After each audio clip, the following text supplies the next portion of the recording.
नमस्कार दोस्तों, bank Nifty analysis की एक और वीडियो में आपका स्वागत करता हूं। दोस्तों, बैंक निफ्टी की फाइनल क्लोजिंग हमें मिली है 39,909 पे और ये लास्ट डे की क्लोजिंग से लगभग 92 पॉइंट नीचे आके बैंक निफ्टी ने यहां पे क्लोज किया है। बैंक निफ्टी अगर देखेंगे तो पिछले 3 दिनों से यानी बुधवार, गुरुवार और ये शुक्रवार लगभग एक ही लेवल के आसपास इसी 50-100 पॉइंट के अंदर में हम कंटिन्यू क्लोज कर रहे हैं। जबकि गुरुवार के सेशन में हमने 39,600 का लो लगा के भी इसी लेवल के आसपास हमने क्लोजिंग लगभग 40,000 के आसपास जाके हमने क्लोजिंग की। तो इस लेवल के आसपास कंटिन्यू पिछले 3 दिनों से हम क्लोज कर रहे हैं। अगर क्लोजिंग से देखेंगे तो डेली चार्ट पे ये सबसे वीकेस्ट क्लोजिंग यहाँ पे कंटिन्यू आपको देखने को मिल रही है, क्योंकि इस लेवल के बाद में ये जो लेवल है 40,400 के नीचे का, इसके बाद से हमने सबसे वीकेस्ट क्लोजिंग ये देनी स्टार्ट की है, जो कि कंटिन्यू 3 दिनों से हम इसी के नीचे क्लोज कर रहे हैं बैंक निफ्टी पे। अगर बैंक निफ्टी, ध्यान रखिएगा, एक छोटा सा सपोर्ट मिलेगा बैंक निफ्टी में, वो मिलेगा 39,400 के आसपास, क्योंकि 39,400 ये कैंडलों का लो है। तो इसके लिए ये एक छोटा सा सपोर्ट आपको यहाँ पे मिलेगा।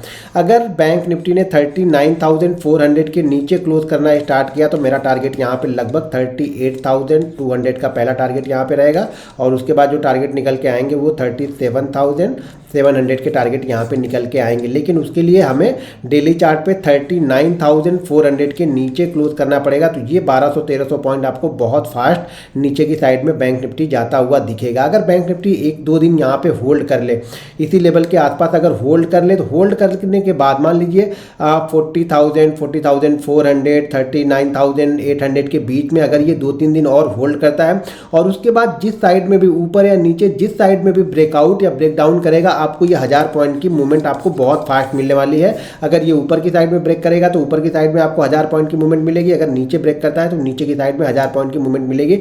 बस ध्यान ये रखना पड़ेगा कि अगले 2-3 दिन ये किस तरीके से क्लोज करता है।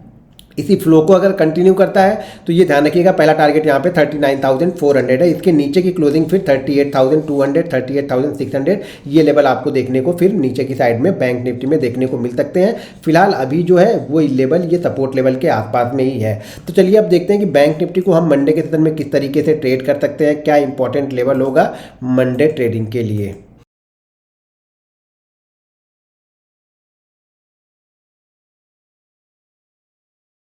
तो यहाँ पे मैंने 15 मिनट का चार्ट लगा लिया है। दोस्तों, अगर आप भी हमारा लर्निंग ग्रुप ज्वाइन करना चाहते हैं तो वीडियो के डिस्क्रिप्शन में लिंक है, उस लिंक के जरिए जाके आप Zerodha, angel broking, Upstox, Reliance blue, fire, SCI direct में किसी एक के साथ डीमेट अकाउंट ओपन करके आप हमारा लर्निंग ग्रुप ज्वाइन कर सकते हैं। यहाँ पे अगर ध्यान से देखेंगे तो हम यहाँ पे कंटिन्यू देखेंगे तो चार्ट पे कंटिन्यू हम नीचे की साइड में यहाँ पे धीरे धीरे करके नीचे ही आ रहा है। प्राइस एक्शन नीचे का ही यहाँ पे बनते हुए जा रहा था बैंक निफ्टी में, और बैंक निफ्टी ने क्लोजिंग जो दी है वो 39,900 के आसपास दी है, और हमने लगभग 38,000 के आसपास का 39,800 के आसपास का हमने लो भी लगाया हुआ है।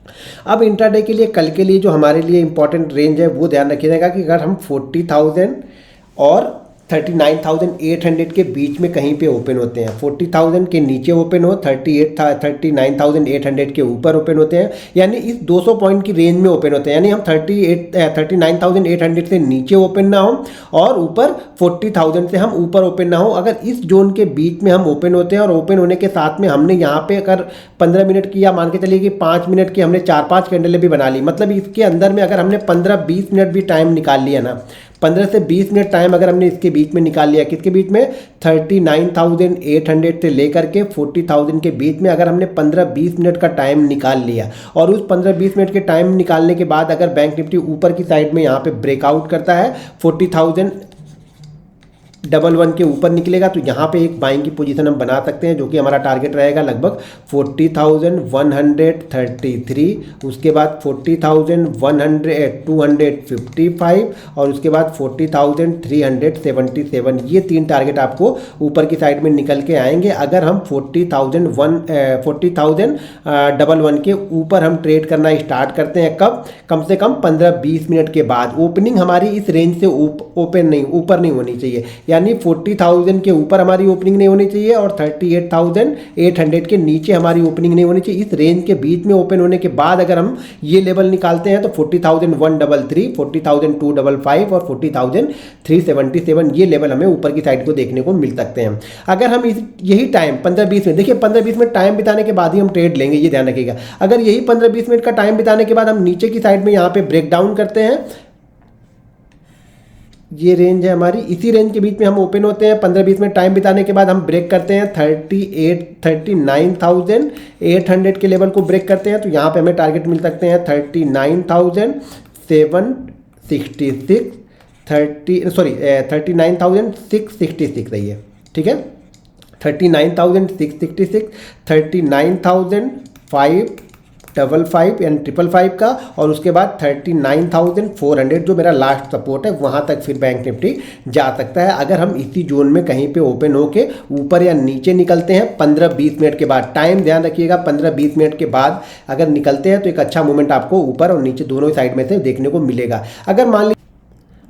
अगर मान लीजिए हम गैप डाउन ही ओपन हो गए 39,600 39,500 के आसपास, तो वहाँ पे हम इंतजार करेंगे प्राइस एक्शन का कि प्राइस एक्शन किस तरीके से मूव करेगा। प्राइस एक्शन के बाद फिर हमारा ट्रेड बनेगा। बिना प्राइस एक्शन या रेंज के वहाँ पे ट्रेड नहीं बनेगा, तो थोड़ा सा इंतजार करना पड़ेगा अगर हम गैप डाउन ओपन होते हैं तो। अगर हम गैप अप ओपन होते हैं तो ध्यान रखिएगा 40,400 और 40,500 ये हमारे लिए रजिस्टेंस का काम करेगा। तो इस बीच में अगर कहीं पर ओपन हो तो जरूरी नहीं है कि ट्रेड लेना ही है, जबरदस्ती घुसना नहीं है।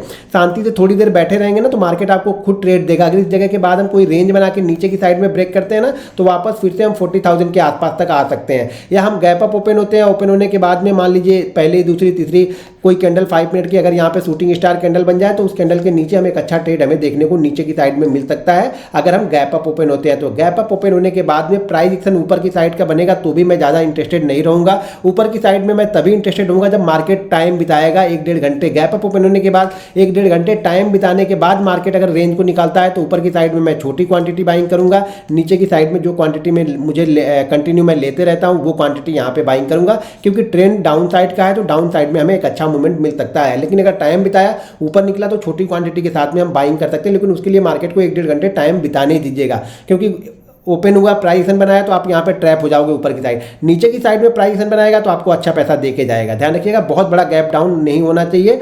ये अगर 700-800 के पास में गैप डाउन भी ओपन होता है और उसके बाद नीचे का प्राइस एक्शन बनाता है तो हम यहाँ पे ट्रेड कर सकते हैं। लेकिन 400-500 पॉइंट का गैप डाउन ओपन होने के बाद में भी फिर प्राइस एक्शन को नीचे की साइड का फॉलो नहीं करेंगे, ऊपर की साइड का प्राइस एक्शन बनेगा तब हम उसको फॉलो कर सकते हैं। दोस्तों वीडियो पसंद आए तो वीडियो को लाइक और शेयर जरूर करते रहिएगा। मिलते हैं नेक्स्ट वीडियो में। जय हिंद। हाँ।